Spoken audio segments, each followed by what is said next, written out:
Hey guys, I am back working on this crab again. It is all cut up and ready to be shaped.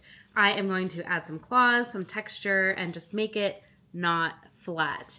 I also took the time over the weekend and cut a little shim to put underneath the shell so it raises up a little bit more while I am shaping it or while I'm assembling it, and it'll give it that final pop for a visual. So the next step that I'm going to do is grab a pencil and I'm just going to lightly mark on the crab where I want to take these fine burrs. They're detail burr kits that Kutzall makes.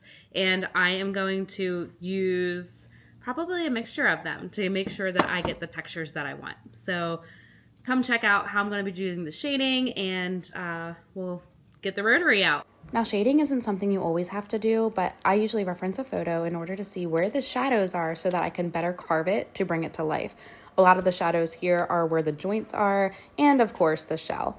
For this crab in particular, I really only need to shade one side, and then I can carve it and use that as a reference so I don't need to do the other side as well. Just a little time saver. My go-to when it comes to shaping is the Kutzall Burrs. Their new 4-piece rotary burr detail kit is perfect for these smaller pieces.